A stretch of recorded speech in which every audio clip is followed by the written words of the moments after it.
So today we are talking about the Mantis X10 Elite. Are you ready? Stand by.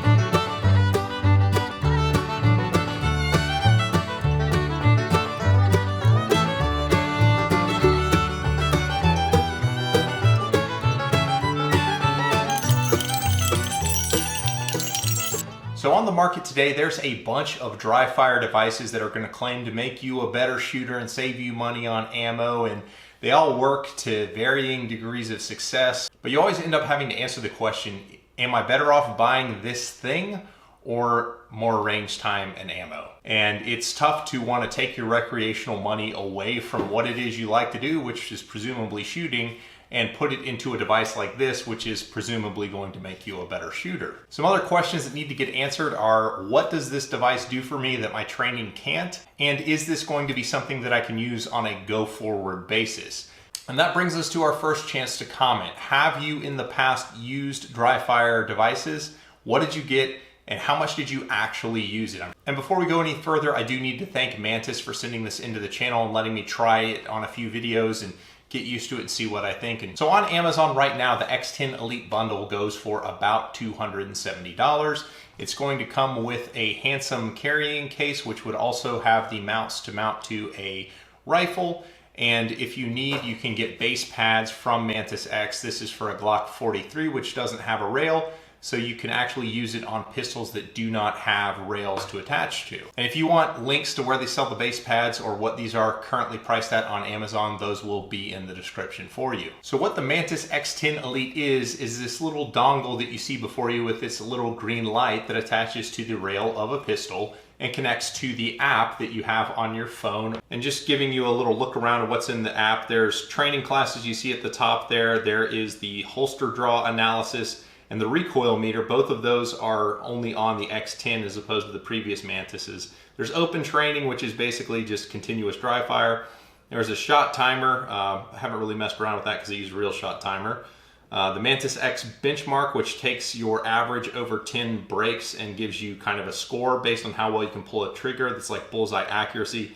A timed benchmark, which is the same thing but under time pressure. Compressed surprise break, which is a really useful drill. If you're familiar with the Ben Steger books, Trigger Control at Speed, you got a primary hand only, support hand only, you got reload drills, cadence drills, and hostage taker drills. So beyond just a training device, it is also a diagnostic tool. It gives you way more data on what's going on in your trigger pull than just like a red dot alone would. So if you're an iron shooter and you absolutely hate red dots and you want to know what's going on with your trigger pull, the MantisX is probably the best way I can think of to let you get at that data.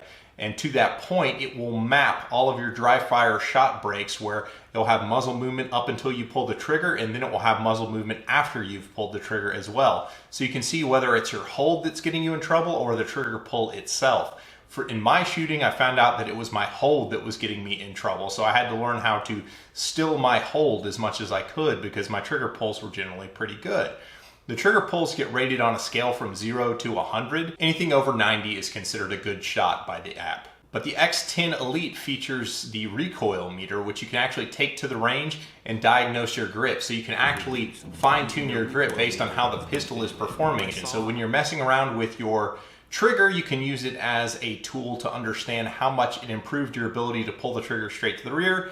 And out on the range, you can use it in live fire to mess with your technique and get better. And to that point, I've used this as a tool in a couple videos now. The Glock 43X open build, which I'll put a card above that you can check out, as well as my recent XDM Elite review. And in my opinion, this is just as useful in understanding the ergonomics and the trigger pull characteristics as like a trigger pull gauge. And I have to be honest with you, when these things first came out, I didn't see the value in them. Just the type of dry fire that I thought you had to do was all gun handling manipulations. At that point in my practical shooting career, I also didn't shoot groups regularly. As I began to understand the fundamentals of breaking accurate shots, I started shooting groups.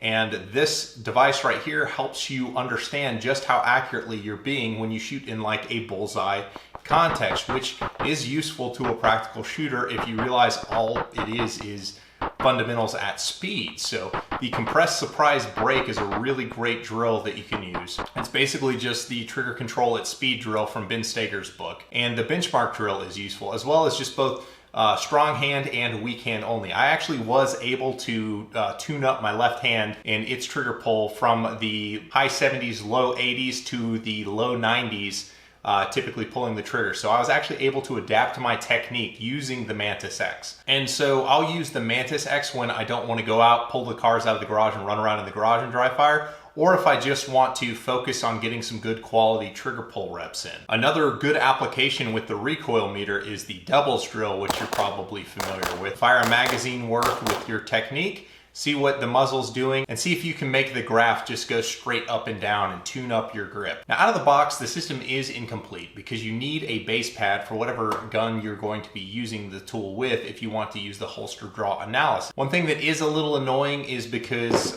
anybody who has a fast draw can tell you is a lot of the real fast ones, you're just coming on a target and you're watching where the shot goes. You're not actively aiming, you're relying on your index. When you do those index style draws on the Mantis X, it hates that. It will punish you on your score with that. Even if you know it's an accurate shot and you can hit whatever kind of target you're aiming at, I mean, it ends up being a trigger pull score in like the 70s or less because there is just so much movement prior to the shot breaking. But it is interesting because it tells you how long it takes you to get the gun out of the holster, how much it's traveling up and how much it's traveling out.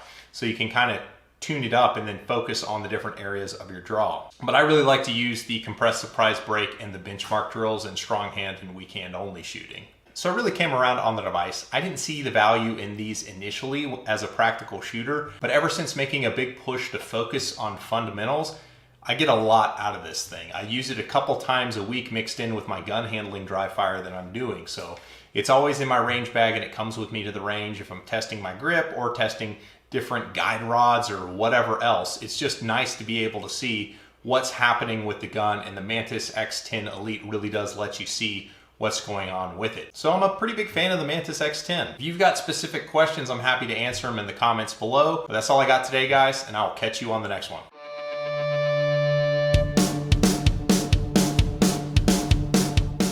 From now on, I'm just gonna turn on all the appliances at once when I sit down to record a video.